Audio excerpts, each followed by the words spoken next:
Posters మీరు release చేసిన పాటలు కానీ ట్రైలర్స్ కానీ టీజర్ కానీ చూసాక అనుపమ గారుని ఎలా ప్రజెంట్ చేస్తున్నారనే ఐడియా అందరికీ వచ్చేసింది. ఆబ్వియస్లీ కొంచెం ఆ రెస్పాన్స్ కూడా అర్థమవుతుంది మీకు.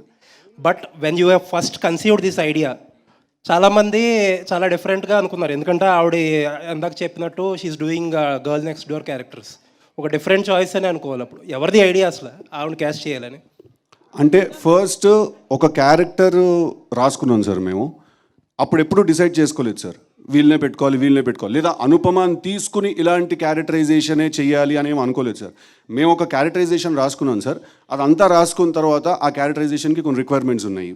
కాస్టింగ్ వైజ్ ఆలోచిస్తే ఎవరు ఈ సినిమాలో హీరోయిన్గా ఉండాలి అంటే డే వన్ నుంచి we're very clear that Anupama is suppose to be the girl in this film. So అలా తీసుకుని ఎలా అనుకున్నారు? ఎందుకంటే ఆవిడ అప్పటిదాకా చేసిన క్యారెక్టర్స్ అన్ని డిఫరెంట్. అంటే ఎవరికి వచ్చింది ఐడియా ఫస్ట్? మాకు అందరికి కాదు అరే ఆగురా భయ్ కాదు, మేము అందరం కూడా యాజ్ అ టీమ్, ప్రొడ్యూసర్ ఉంటారు సార్, డైరెక్టర్ ఉంటారు, మాకు చిన్నబాబు గారు ఉన్నారు, మేము అందరం ఉన్నాం as a team. We all thought Anupama suits the characterization perfectly.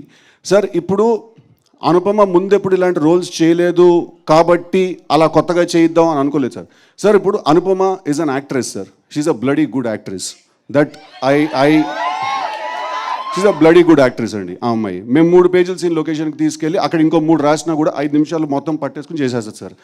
So when she's a good actor, తను ఇలాంటి రోల్సే చేయాలి అలాంటి రోల్సే చేయాలి అనే కన్ఫైన్మెంట్ ఎప్పుడు మనం చేయకూడదు సార్, ఇంతే చేయాలని. She should do more roles, she should do more kind of characters. And like she said ఇందాక షీ వాంటెడ్ టు ఎక్స్ప్లోర్, తను కూడా అప్పుడు ఆ పాయింట్ ఆఫ్ టైంలో ఆ సేమ్ మైండ్ సెట్లో ఉంది. సో మేము వీవర్ లైక్ సార్ ఇప్పుడు ఆ రోల్లో అనుపమ కాకుండా ఇంకా వేరే ఏ హీరోయిన్ ఉన్నా కూడా అలాగే చేస్తాను సార్ సినిమా. ఎవరి కోసమో సినిమాని మార్చాను సార్, ఆ సినిమాకు ఒక రిక్వైర్మెంట్ ఉంటుంది సార్. నేను కూడా ఆ సినిమా కోసమే పనిచేస్తున్నాను sir. So we had to follow that.